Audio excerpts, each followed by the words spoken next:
मोहनपुर गांव में नरेश नाम का एक लकड़हारा रहता था। वो अपनी जीविका चलाने के लिए गांव के पास के ही जंगल से रोज लकड़ियां चुनता और उन्हें बेचकर कुछ पैसे कमा लेता था। इसी तरह उसका गुजारा चल रहा था। कुछ दिनों के बाद नरेश की शादी हो गई।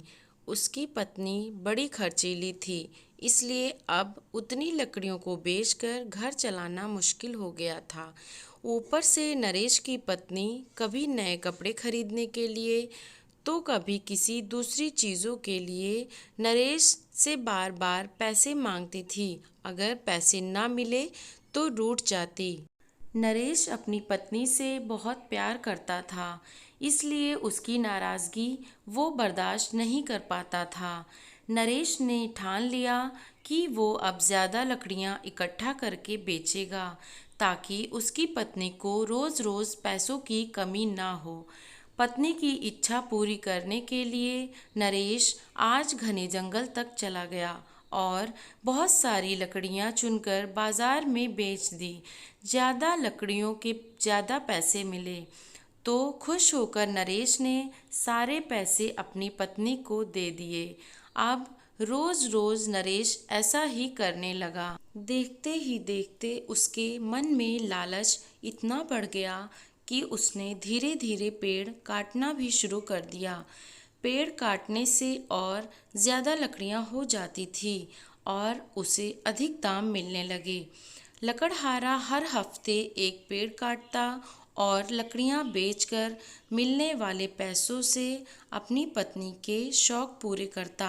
अब पैसे ज़्यादा आ रहे थे तो घर भी अच्छे से चल रहा था।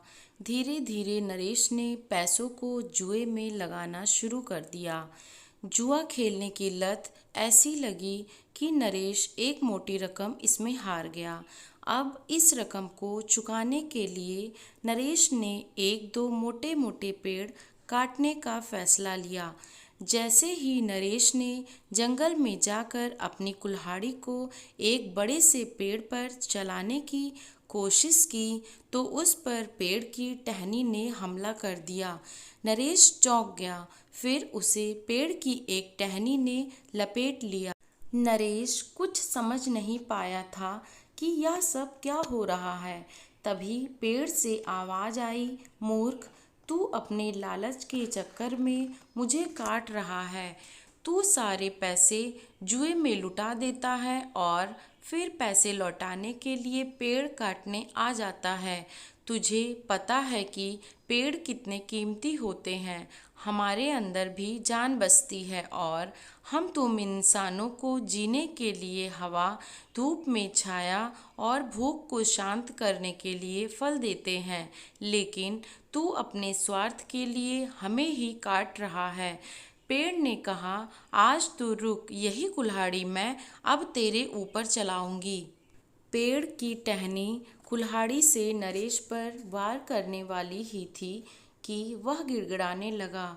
उसने माफ़ी मांगते हुए कहा, मुझसे गलती हुई है, लेकिन मुझे सुधरने का एक मौका तो दो। अगर आप मुझे मार दोगे तो मेरी पत्नी का क्या होगा?